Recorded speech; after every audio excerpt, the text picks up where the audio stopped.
안녕하세요, 여러분. 건강하고 행복한 노후를 함께 만들어가는 지혜의 바다 채널입니다. 오늘도 우리 채널을 찾아주셔서 진심으로 감사드려요. 혹시 아직 구독 안 하신 분들 계신가요? 지금 바로 구독 버튼 꾹 눌러주시고 옆에 있는 종 모양 알림 설정도 꼭 해주세요. 오늘은 정말 중요한 이야기를 나눠보려고 해요. 50세 이상이라면 꼭 들어보셔야 할 내용인데요. 혹시 이런 생각 해본 적 있으신가요? 나는 이제 쓸모없어졌다. 사는 게 정말 재미없다. 아침에 일어나는 것도 힘들다. 만약 이런 생각이 자주 든다면 그냥 나이 들어서 그런가 보다 하고 넘기시면 절대 안 됩니다. 오늘은 시니어 우울증 자가진단법과 예방하는 생활습관을 자세히 알려드릴게요. 끝까지 보시면 우울증을 멀리하고 건강한 마음을 지키는 방법을 확실히 아실 수 있을 거예요. 그리고 오늘 영상이 도움되신다면 구독과 좋아요 꼭 잊지 마세요. 여러분의 건강한 노후를 위해 정말 꼭 필요한 정보니까요. 자, 그럼 본격적으로 시작해 볼까요? 왜 50세 이후에 우울증이 많아질까? 혹시 내가 요즘 자주 우울한 이유가 단순히 나이 때문일까요? 아니에요. 과학적인 이유가 있어요. 여러분, 놀라운 통계가 하나 있어요. 우리나라 50세 이상 중에서 우울증을 경험하는 분이 무려 5명 중 1명이라는 거예요. 20%나 되는 거죠. 왜 나이가 들면 우울해질까? 하고 궁금해하시는 분들 많으실 텐데 사실 이게 단순히 마음이 약해서가 아니에요. 과학적이고 의학적인 이유들이 있거든요. 첫 번째, 신체적 변화. 나이가 들면서 우리 몸에서 호르몬 변화가 일어나요. 특히 여성분들은 폐경 후에 에스트로겐이 급격히 줄어들어서 기분 변화를 겪으시죠. 남성분들도 테스토스테론이 서서히 감소하면서 의욕이 떨어질 수 있어요. 또 당뇨, 고혈압, 관절염 같은 만성 질환들이 생기기 시작하면서 몸이 예전 같지 않다는 걸 느끼게 되죠. 이런 신체적 변화가 마음에도 영향을 미치는 거예요. 두 번째, 사회적 변화. 50대, 60대가 되면 사회적으로도 큰 변화를 겪게 돼요. 직장에서 은퇴를 하시거나 회사에서의 역할이 줄어들기도 하죠. 제가 상담했던 김씨 어르신 말씀이 정말 인상 깊었어요. 40년 동안 회사 다니다가 퇴직하고 나니까 갑자기 내가 누군지 모르겠더라고. 매일 할 일이 없으니까 하루가 너무 길고, 그리고 자녀들이 결혼해서 독립하면서 빈둥지 증후군을 겪으시는 분들도 많아요. 평생 자녀 중심으로 살다가 갑자기 혼자가 된 기분이 드는 거죠. 세 번째, 외로움의 증가. 나이가 들수록 인간관계도 자연스럽게 줄어들어요. 직장 동료들과의 만남도 줄고 친구들도 각자 건강 문제나 가족 일로 바빠지죠. 특히 배우자나 가까운 친구들이 먼저 세상을 떠나시는 경우도 있고, 이런 상실감들이 쌓이면서 점점 외로워지는 거예요. 하지만 여러분, 이 모든 게 자연스러운 과정이에요. 나이가 들면서 겪을 수 있는 변화들이죠. 중요한 건 이런 변화를 인정하고 적절히 대응하는 거예요. 그럼 우울한 게 당연한 거 아니야?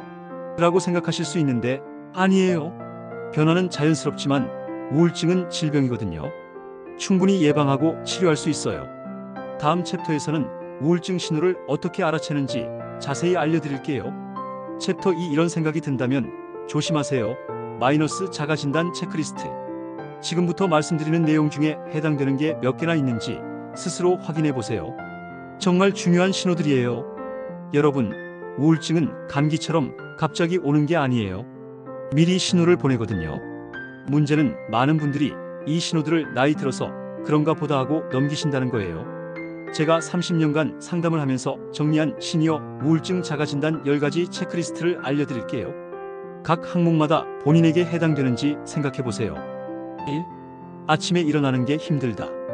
밤에 잠을 잤는데도 아침에 일어나기가 너무 힘들어요.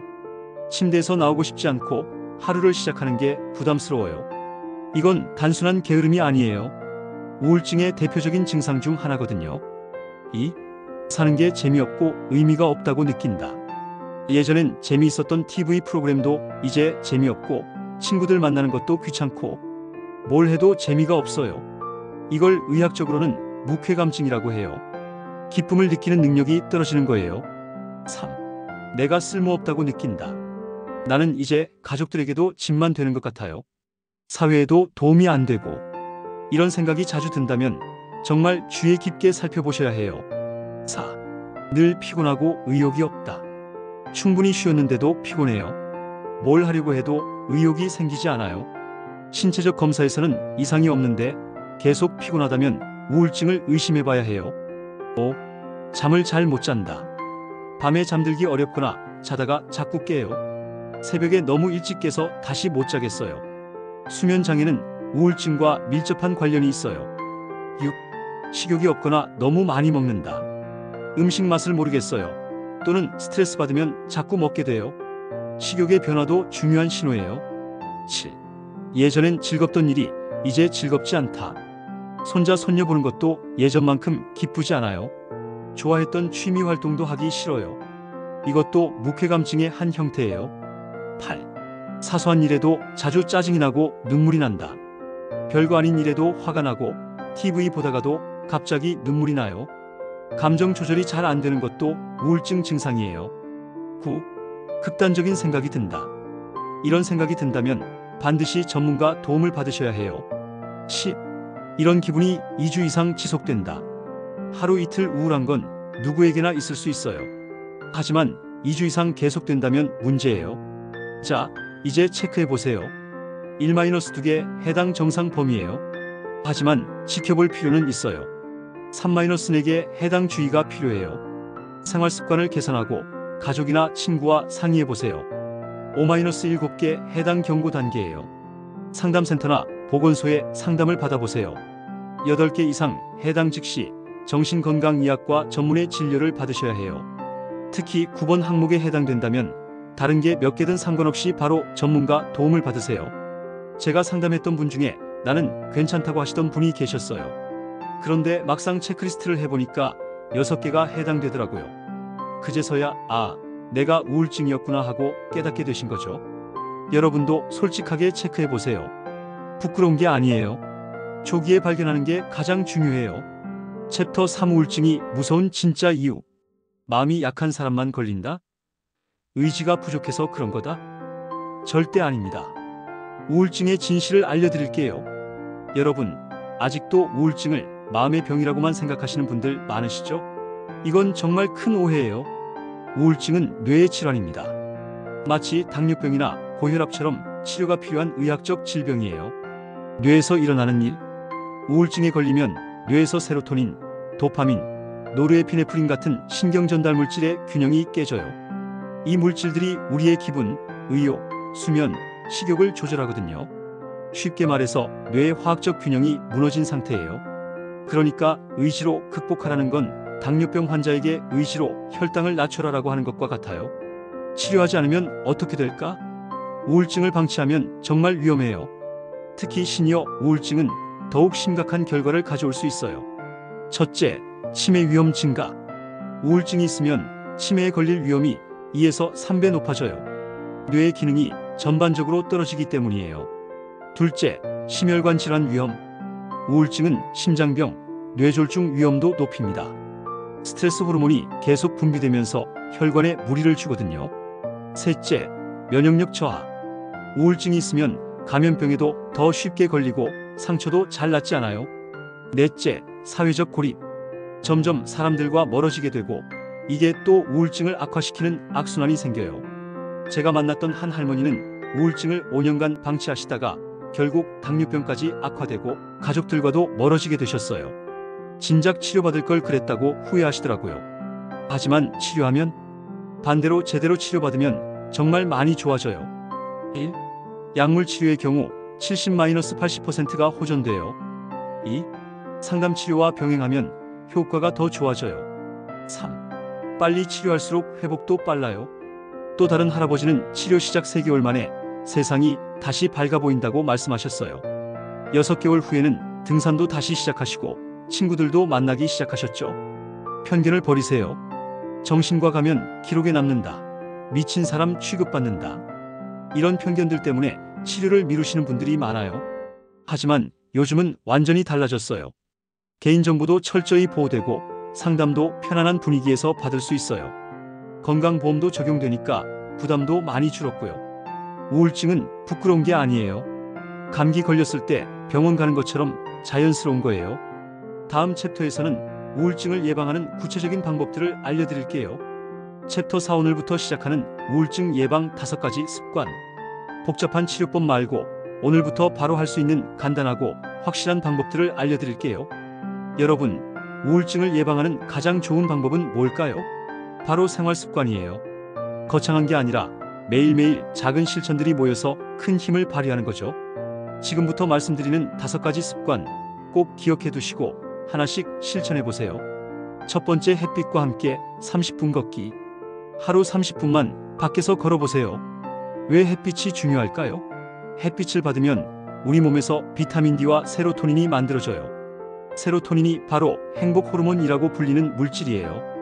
특히 아침 햇살을 받으면서 걷는 게 가장 좋아요. 생체 리듬도 정상화되고 밤에 잠도 잘 오게 되거든요. 제가 추천하는 방법은 시간 오전 9시에서 11시 사이, 장소 공원, 하천변, 조용한 주택가. 방법, 가볍게 대화할 수 있을 정도의 속도로. 혼자 걷기 심심하다고 하시는 분들은 가족이나 이웃과 함께 걸어보세요. 운동도 되고 소통도 되니까 일석이조예요. 두 번째, 사람들과 소통하기. 외로움은 우울증의 가장 큰 원인 중 하나예요. 반대로 말하면 사람들과의 연결감을 느끼면 우울증을 예방할 수 있다는 뜻이죠. 가족과의 소통. 1. 자녀들과 정기적으로 안부 전화하기.